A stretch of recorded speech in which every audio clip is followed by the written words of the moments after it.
As ciências exatas são apavorantes para grande parte dos alunos.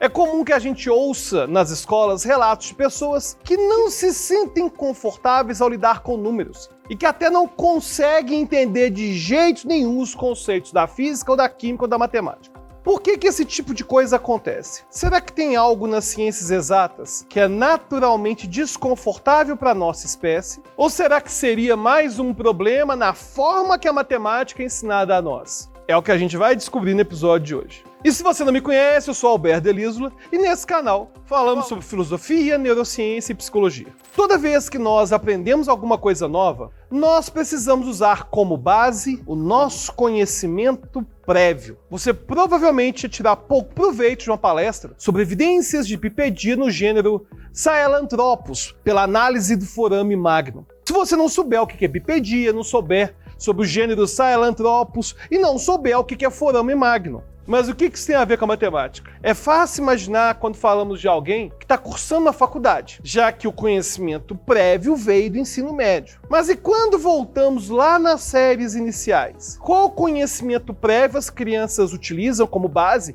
para as primeiras aulas de matemática? Bom, para a gente poder falar disso, a gente vai ter que falar de dois pontos. O primeiro é que nós desenvolvemos naturalmente e de forma muito precoce habilidades para identificar quantidades. Essas são habilidades quase que intuitivas, já que elas não precisam ser ensinadas. Mas isso não significa que nós não conseguimos observar a manifestação delas. Por exemplo, em um experimento foi colocada uma certa quantidade de bonecas atrás de um anteparo. Os bebês viam o número de bonecas escondidas. Vamos supor que eram 3. A grande questão do experimento é que, quando o anteparo era abaixado, o número de bonecas poderia ter sido alterado, ou seja, poderia ter uma boneca a mais ou uma boneca a menos. Se isso acontecesse, o bebê observava de forma demorada essa nova cena, já que ele não esperava essa mudança. Esse efeito não acontece quando o número de bonecas que reaparecem é o mesmo número das bonecas que foram escondidas.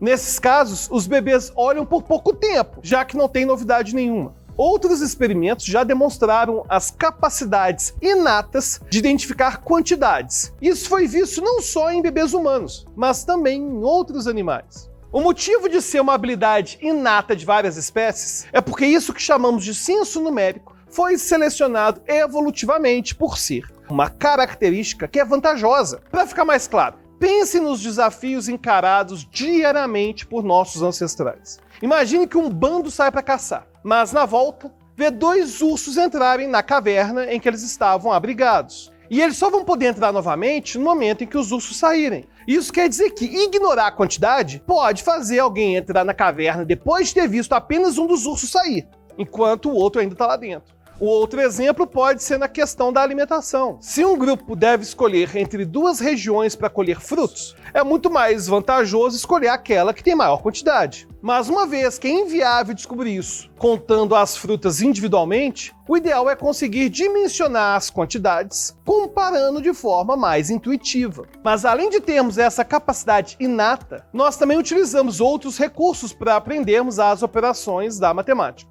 Por exemplo, é comum que nas primeiras séries a gente faça contas utilizando os dedos ou palitinhos como apoio. E para visualizar a magnitude de um número comparado a outro, é comum que os professores desenhem linhas com a numeração que cresce da esquerda para a direita. Esse tipo de representação espacial da magnitude do número não tem evidências só na sala de aula, mas também podemos reforçá-la com base em achados da neurociência. Em uma região do cérebro chamada córtex parietal, nós processamos não apenas a nossa capacidade numérica, como também habilidades espaciais. Isso é facilmente visto em lesões nessa área, porque os pacientes, nesses casos, têm dificuldades tanto com operações matemáticas, quanto com problemas espaciais simples, como diferenciar esquerda e direita. Mas vale dizer que não há um único centro da matemática no cérebro. Por exemplo, para reconhecermos os números em um papel, nós dependemos de uma área entre o córtex occipital e o córtex temporal.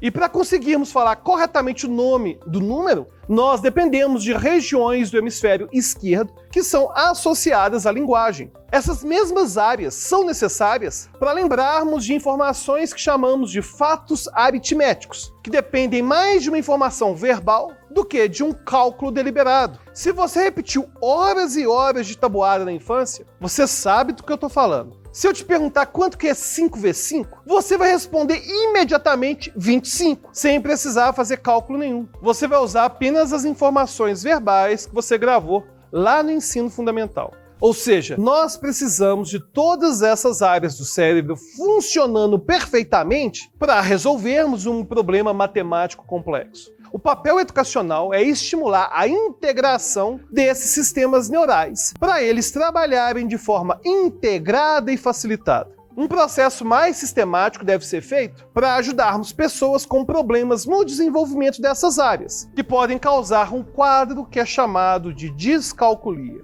Nesses casos, deve ser feita uma intervenção conjunta, tanto por profissionais da neuropsicologia, quanto pela família e pelo ambiente escolar. Mas essas informações não nos ajudam a entender o porquê da queixa constante dos alunos sobre a dificuldade das ciências exatas. O problema reside justamente no passar da parte concreta para a abstração. É fácil fazer uma conta de subtração usando os dedos como apoio, mas é muito mais difícil compreender e utilizar a fórmula de Bhaskara. Durante todo o nosso processo de aprendizagem das ciências exatas, nós temos que usar cada vez menos apoios concretos e intuitivos, como os dedos, os pauzinhos, e passar a usar mais conceitos que são abstratos. Isso não costuma acontecer com outras matérias que ainda possuem um certo grau de concretude, mesmo agravando a dificuldade, como é o caso da história, da geografia e até mesmo da biologia. A dificuldade em aprender algo tão abstrato é agravada pelo fato de muitos professores não ensinarem o verdadeiro motivo por trás das operações. Uma criança pode resolver uma equação perfeitamente sem aprender o que fez ou sem entender a aplicação prática daquilo. E se isso não te parece razoável, vou adaptar um exemplo dado pelo filósofo John Searle para tentar explicar o que eu estou querendo dizer. Imagine um computador super inteligente que aprendeu como identificar perguntas feitas pelas pessoas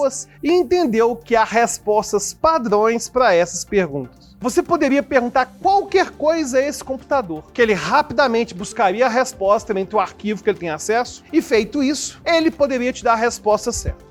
Apesar de parecer a nós humanos que esse computador aprendeu todos os conhecimentos do mundo, isso não aconteceu de verdade. Bastaria que a gente confrontasse o computador com uma pergunta para a qual ele não tivesse uma resposta cadastrada, ou seja, uma que ele não soubesse responder, mesmo que ele exigisse um raciocínio semelhante ao de outros problemas que ele sabe a solução. Ou seja, ele pode dar respostas de problemas complexos, mas isso não significa que ele compreendeu, que ele realmente entendeu a base dos problemas. E trazendo para o contexto da sala de aula, imagine que o professor peça à turma para resolver uma equação simples. Por exemplo, x mais 3 igual a 5. Muitos de vocês devem ter aprendido que para descobrir qual que é o valor de x, nós precisamos passar o 3 para o outro lado da equação com o valor negativo. Assim a gente faz a conta 5 menos 3 e descobre que x é igual a 2. Mas não é bem isso que acontece. Ensinar a equação dessa forma é como ensinar um passo a passo sem propósito e que só vai fazer sentido se for aplicado. Ainda que esse seja um método prático e que funciona, quando o aluno aprende apenas dessa forma, ele acaba não entendendo o princípio por trás dessa equação. Na verdade, tem que ser enfatizado aos alunos que a equação se trata de equilíbrio, ou seja, se tirarmos 3 unidades de um lado, também devemos tirar 3 do outro. E por isso, de um lado da nossa equação sobraria apenas o x e do outro apenas o 2. É apenas ensinando uma situação prática e com inúmeros exemplos que o aluno entenderá como generalizar esse conhecimento e como que ele pode ser aplicado no dia a dia. Não é errado ensinar o método prático, claro que não, mas é importante entender o princípio por trás do método prático. Inclusive, pode parecer que o aluno fará isso sozinho de forma fácil, mas lembre-se lá da cara de incompreensão dos professores de matemática quando os alunos dizem que não conseguem achar o valor de y, ou de a ou de b, porque eles só sabem fazer a conta quando tiver o x. E apesar de ser engraçado, isso mostra como que os alunos entenderam a matéria apenas no nível superficial. Isso é, eles sabem como realizar o procedimento para chegar ao resultado final, mas eles não entenderam um sentido mais profundo do que estão fazendo e por isso não conseguem generalizar o conhecimento. Aí vale dizer que não basta que os exemplos dados sejam concretos. Eles devem também ser visualizáveis para os alunos. Por exemplo, usar uma conta de luz para incentivar alunos da primeira série pode não ser uma boa ideia. E melhor do que fornecer exemplos é se um professor pede aos alunos para compararem exemplos que são dados. Nesse caso, o que está sendo exigido é que o estudante pense sobre o que há de comum, ou seja, o que há de mais profundo naquela matéria. Fazendo assim, por exemplo, comparando uma equação usando x e outra usando y, podemos fornecer aos alunos a compreensão de que ambos são variáveis que não sabemos seu valor de imediato e que são sujeitas às mesmas operações dentro de uma equação. Uma outra lição para os professores é que se você não pediu uma compreensão profunda dos alunos antes da prova, é pouco provável que eles consigam fazer isso enquanto estão sendo avaliados. Aliás, isso era bem comum. Eu já fui professor de matemática há muito tempo e era comum alguns professores darem exercícios super fáceis na sala de aula e chegava lá na prova, dava uma prova dificílima que não tinha nada a ver com a realidade da sala de aula. Ou seja, os alunos aprendem aquilo sobre o que são estimulados a pensar